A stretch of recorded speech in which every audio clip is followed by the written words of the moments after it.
بہت سے لوگ کہہ دیتے ہیں کہ اسلام جو ہے تلوار کے دم پہ پھیلا ہے، اسلام جو ہے اپنے تلوار کے دم پہ پھیلا ہے۔ ایسا نہیں ہے، آپ دیکھ لیجئے نبی اکرم صلی اللہ علیہ وسلم کو کتنا پریشان کیا گیا۔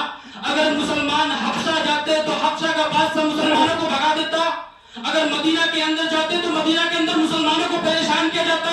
مکہ والے جو ہے خود مسلمانوں کو نکال رہے ہیں، اس میں آخری آپشن تو ایک ہی بچتا ہے، اس کے اندر تو جنگ کی جائے۔ تب نبی اکرم صلی اللہ علیہ وسلم نے جنگ کا اعلان کیا، اور سب سے پہلے اسلام کی جنگ جنگ بدر تو سن 2 ہجری کے اندر ہوئی۔ نبی اکرم صلی اللہ علیہ وسلم نے اعلان کر دیا، اور اسی وقت نبی اکرم صلی اللہ علیہ وسلم کی ایک بیٹی جس کا نام حضرت رقیہ رضی اللہ تعالی عنہا، اس کو چیچک کی بیماری ہو گئی۔ نبی اکرم صلی اللہ علیہ وسلم نے عثمان سے کہا، عثمان حضرت رقیہ کا شوہر، ان سے کہا کہ عثمان تم جنگ کے اندر نہیں جا سکتے، تمہیں اس وقت تمہاری بیوی کو ضرورت ہے، اس وقت تمہیں جو ہے سب سے زیادہ ضرورت ہے تو میری بیٹی کو ضرورت ہے۔ حضرت عثمان سے یہ کہہ دیا، حضرت عثمان جنگ سے رک گئے۔ نبی اکرم صلی اللہ علیہ وسلم اللہ رب العالمین کے سامنے رو رہے ہیں۔ نبی اکرم صلی اللہ علیہ وسلم کتنے لوگ 313 کے اندر بھی بچے جوان اور بوڑھے، اور وہ لوگ ہزاروں کی تعداد میں ہیں، اور ہزار بھی کیسے پورے کے پورے نوجوان، وہ جتنے بھی تھے پورے کے پورے نوجوان نبی اکرم صلی اللہ علیہ وسلم اللہ رب العالمین کے سامنے دعا کر رہے ہیں، اے اللہ یہ چھوٹی سی قوم ہے،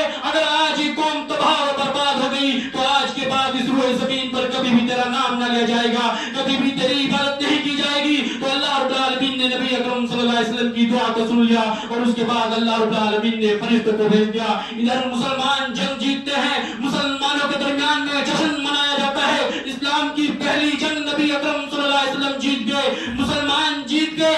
اتنے میں قاصد آتا ہے بھاگتا ہوا، نبی اکرم صلی اللہ علیہ وسلم کے کان میں کہتا ہے آپ کی بیٹی رقیہ اس دنیا سے چلی گئی۔ نبی اکرم صلی اللہ علیہ وسلم کو کتنی بڑی آزمائش میں ڈالا گیا۔ ابھی نبی اکرم صلی اللہ علیہ وسلم جنگ کے جیتنے کی خوشی منا رہے تھے، اتنے میں قاصد دوڑتا ہوا آیا، اس نے کہا آپ کی بیٹی رقیہ اس دنیا سے چلی گئی۔